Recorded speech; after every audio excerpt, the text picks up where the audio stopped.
और ये जो गोरे गोरे छरेरे बदन के बैठे हैं, इन्हीं के बारे में क्या कहूं। बोले बताइए।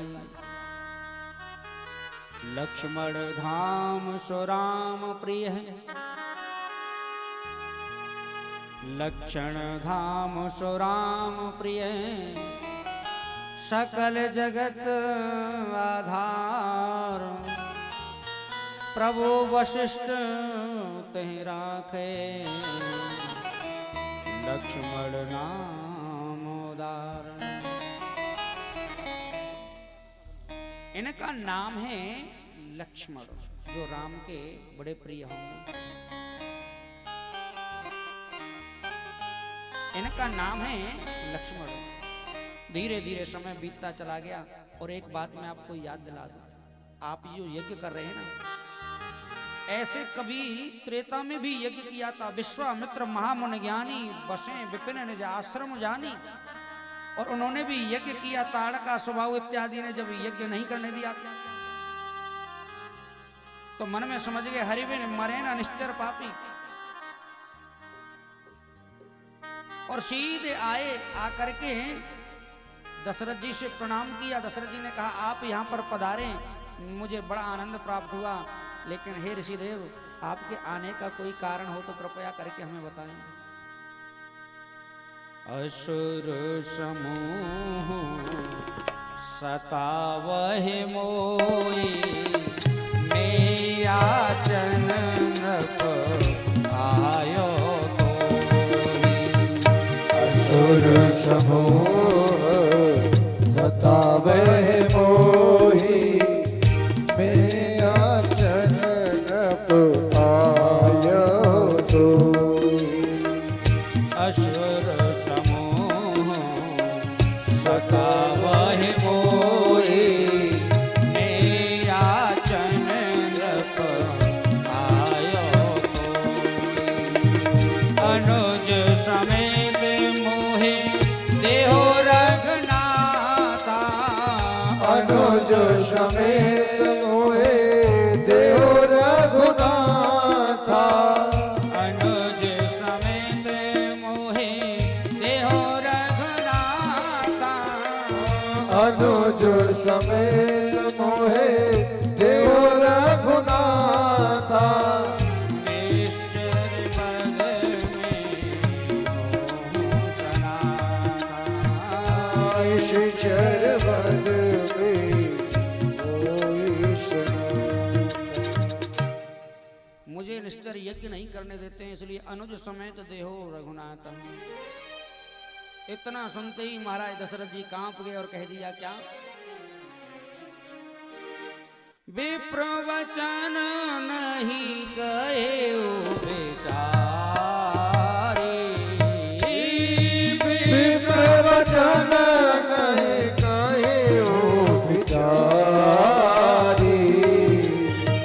चौथे पन पाए सुत चारी, चौथे पद पायो सुत चारी। हे ब्राह्मण देवता, आपने जो कहा है सोच समझ कर नहीं कहा। मांगे ओ भूम धैन धन कोषा, सहरस देऊं आज सहरोसा। आप भूमि धन कुछ भी मांगोगे मुझे देने में कोई कठिनाई होगी नहीं होगी, लेकिन मुझसे मेरे राम को मत मांगो। वशिष्ठ जी आ गए, और वशिष्ठ जी विश्वामित्र जी के स्वभाव को जानते थे। वशिष्ठ जी ने कहा राजन देर मत करो, जल्दी दे दो। विश्वामित्र जी ने वशिष्ठ जी के 99 पुत्रों को मार डाला था। और एक बात और भी बोल दी, सुनो, इधर से अकेले जा रहे हैं, उधर से दुल्हन लेकर आएंगे। प्रेम से बोलो राधे। राम लक्ष्मण दोनों को सौंप दिया और कहा आज से आप ही इनके माता पिता हैं। विश्वामित्र जी लेकर जाने लगे। बोले राम, मेरे आश्रम को जाने के 2 मार्ग हैं। एक मार्ग थोड़ा ज्यादा घूमकर आता है, लेकिन सुगम है और सरल है।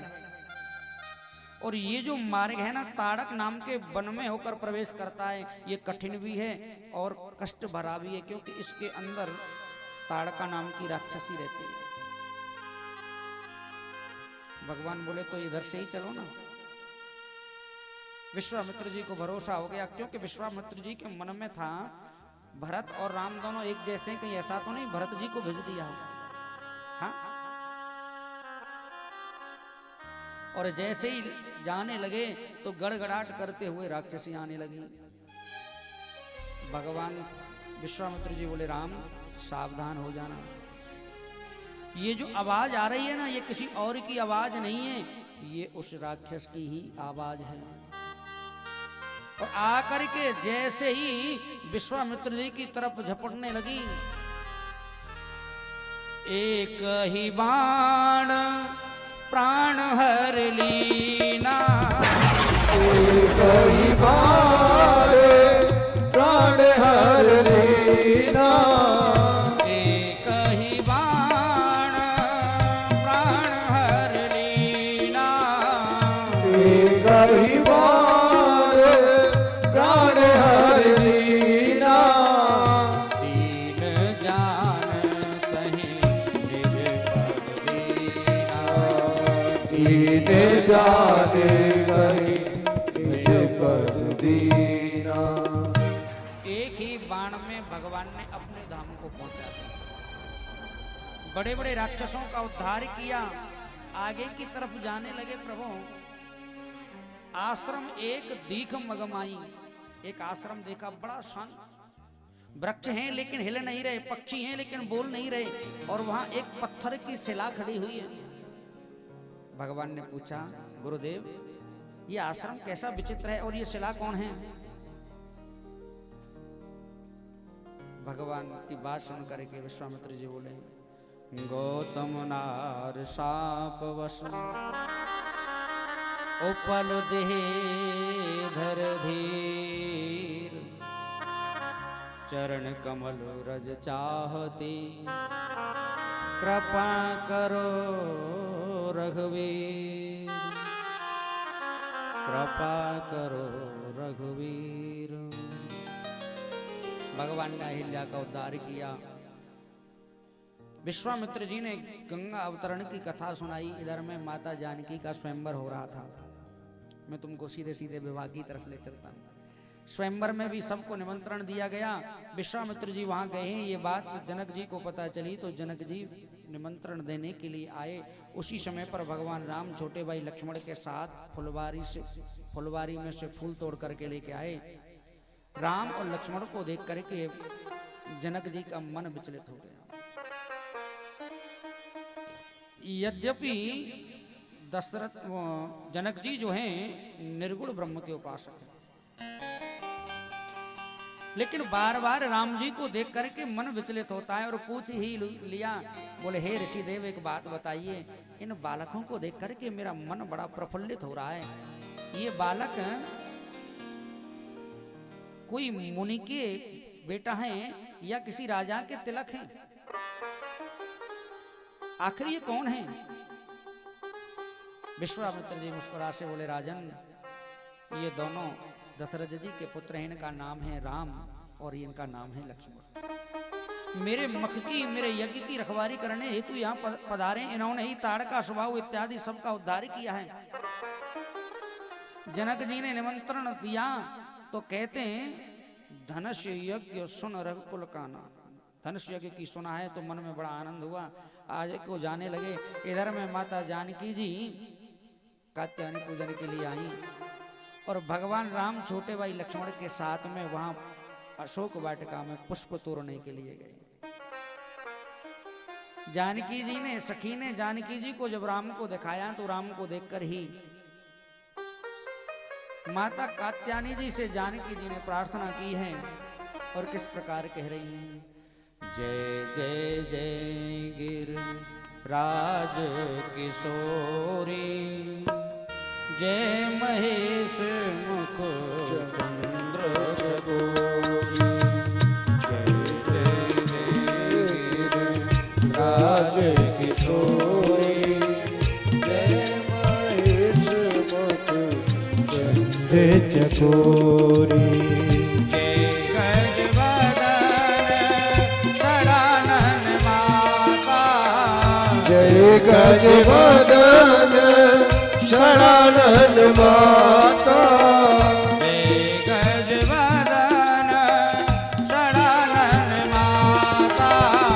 जय गज वदन षडानन माता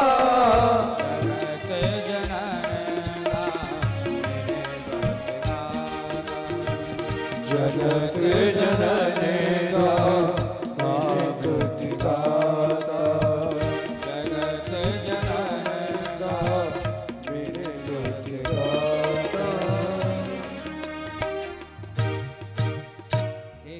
किशोरी हे जगत जननी में आपके चरणों में प्रणाम करता हूं।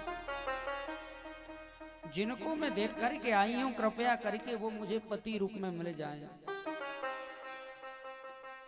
कहते हैं यही भांत गौर शीश सुन सिय सहित हर्षी अली तुलसी भवानी पूज पुन पुन मोदित मन मंदिर चरी के जान गौर अनुकूल सिया रस न जाए कहीं मंजुल मंगल मूल बाम फरकन लगे। और माता कात्यायनी के गले से माला नीचे गिर गई और कह दिया मिले जो तुम चाहती है ना मिले सोवर सहज सुंदर सामरो करुणा निधान सुजान शील स्नेह जानत राम। चिंता मत करो वही वरदान दे दिया। लौट करके आई यज्ञ की तैयारी हो रही है। बड़े बड़े राजा यहाँ पर पधारे हुए हैं। महाराज दशरथ की तरफ से निमंत्रण नहीं गया तो स्वयं भगवान राम छोटे भाई के सहित विराजमान हैं। जनक जी ने सबको प्रण सुनाया जो इस धनुष का या इस धनुष को भंग करेगा उसी के साथ में मैं अपनी बेटी का विवाह करूंगा। बारी बारी से सभी राजा ने धनुष को तोड़ने का प्रयास किया। धनुष को तोड़ने का प्रयास किया। एक साथ में 10,000 राजाओं ने भी प्रयास किया।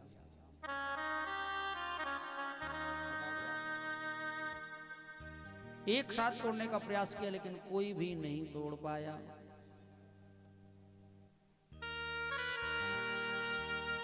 जनक कही कछु अनुचित वाणी।